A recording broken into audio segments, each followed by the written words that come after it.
One morning, Gregor Sunshine woke up after a restless sleep and found himself transformed into a giant insect in bed.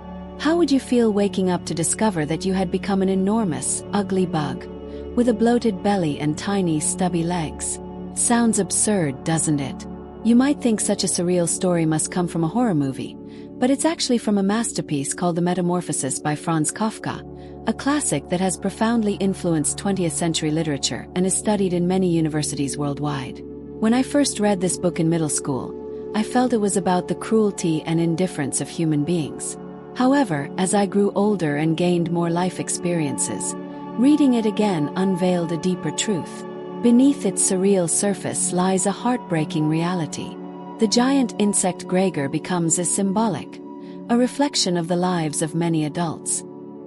His transformation is not just a fantasy but a mirror of the overwhelming struggles countless people face daily.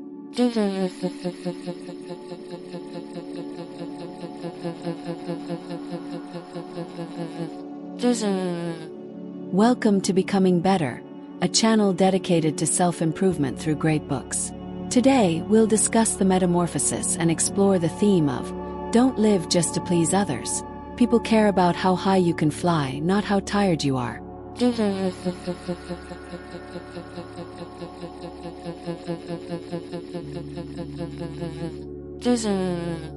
Gregor's daily routine is emblematic of this societal pressure. Waking before dawn, rushing through breakfast, and catching the 5 a.m. train. He works tirelessly, moving between clients with little rest. For 5 years he has lived this way. No holidays, no mistakes, just endless toil. Even when Gregor realizes he has transformed into a giant bug, his first thought isn't panic or despair but, I must not be late for work. Why does he think this way? It's because the mindset of I can be exhausted, but I cannot fall has been ingrained in him, just as it has been in so many adults. We rush to work in the morning, struggle through traffic in the evening, and live like soulless machines.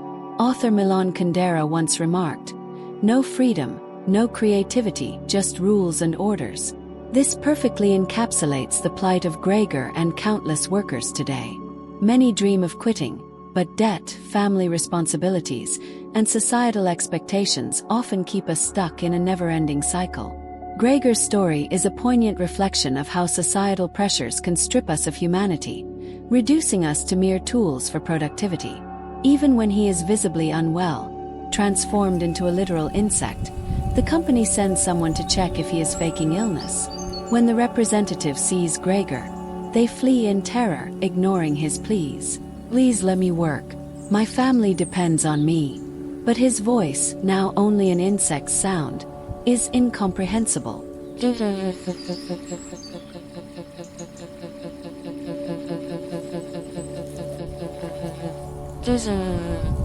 This heartbreaking parallel extends to modern life.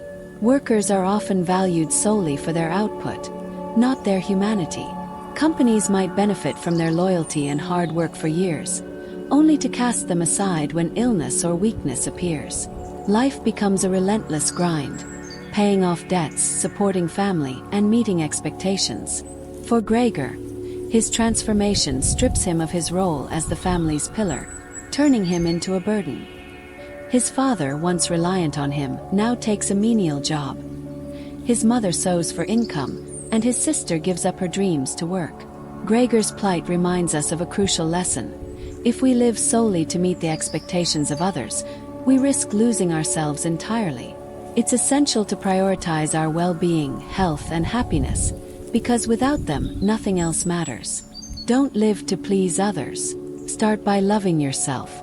Gregor's transformation into a giant insect not only horrified his company but also threw his entire family into a state of chaos. His father couldn't hide his disgust, stomping his feet and waving a cane and newspaper to drive Gregor back into his room. His mother, terrified, screamed for divine help, and his sister cried out in despair. Gregor could only crawl back to his room in silence, understanding the fear that such an unusual situation inspired in them. Yet behind this fear lay something even more profound. Gregor, once the family's breadwinner, had now become a burden. Losing his job meant he could no longer support his family. Their savings could last only 2 years at most. With Gregor no longer the pillar of the household, his family had no choice but to fend for themselves. His father applied for odd jobs at a bank. His mother began sewing undergarments, and his sister abandoned her dream of becoming a musician to work as a sales clerk. The family grew busier, and Gregor became a true insect, an outcast in both form and purpose. In reality, life can produce ungrateful children, but it can also include parents who fail to show true love for their children. Those accustomed to carrying umbrellas for their families often forget that the rain can soak them too. I once watched a Singaporean advertisement called A Father's Promise. The protagonist was a corporate employee who worked tirelessly, leaving early and coming home late. He constantly received calls from family members asking for financial support, and he never failed to provide. Yet his father criticized him for sending less money one month. When his mother fell ill suddenly, he rushed to the hospital, pleading for help but failing to secure a good room for her. His wife wanted to go on a trip, but after glancing at their bills, he suggested a cheaper destination, saying, "It's too expensive." The fridge needed repair. His mother's phone needed replacing, and his wife's due date was approaching. Despite his efforts, he only received his father's dissatisfaction, his mother's silence, and his wife's disappointment. Eventually, he confessed heartbreakingly, "I'm sorry. I can't give you the best. I haven't become the person you wanted me to be."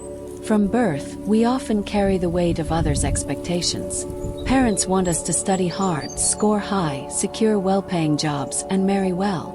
Employers want us to work diligently and contribute wholeheartedly to their companies. Our partners hope for understanding, empathy, and unwavering support. These expectations become heavy chains that bind us. If we live solely to fulfill them, we risk losing ourselves entirely. In the novel Everything and Never, the purpose of life is to break free from the expectations of others and discover your true self. Honestly, it's nearly impossible to completely escape others' expectations, but living entirely within them is not a viable path. Instead, you must confront these expectations.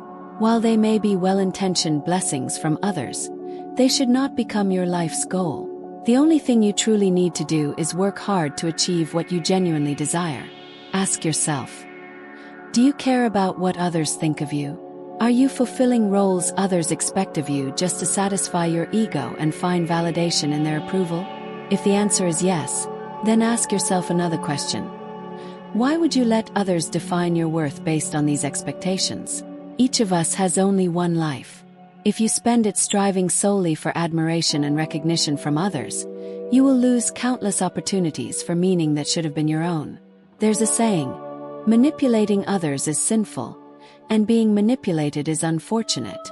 Don't set expectations for others, and don't live within anyone's expectations. Never lose your direction to serve someone else's affirmation of your worth. Courage lies in daring to be disliked and living for yourself. Loving yourself is the true destination we should all strive for. Don't overestimate your role in any relationship.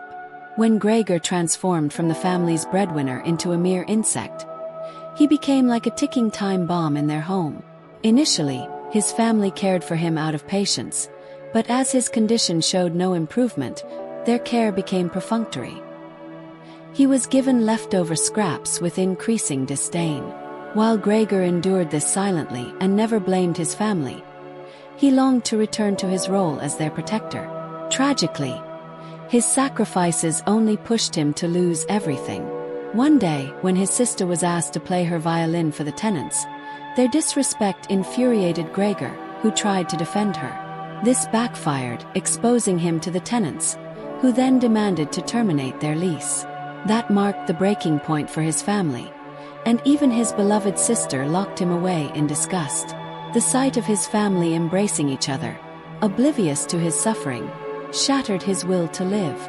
A writer once said, "Only when you are at your lowest can you truly see the nature of human relationships." Gregor gave everything to his family, believing sacrifice required no reciprocation, yet he overlooked the fundamental selfishness of human nature. Relationships, no matter how deep, can change. When Gregor died in isolation, his family ironically felt relief rather than grief, moving forward with fresh hopes for the future. This stark ending serves as a cautionary tale. Relationships built on money or one-sided giving are fragile and unsustainable. Psychology describes the Westerner effect, where moderate rewards motivate, but excessive rewards breed disinterest. The same applies to relationships. Appropriate care sustains them, but overgiving renders it unnecessary. As the author of Wuthering Heights said, "Love yourself. Don't pour your heart, soul, and energy into places or people that don't value them." In society, each of us is the protagonist of our own life script. Don't try to be the hero in someone else's play. Happiness comes from staying true to yourself.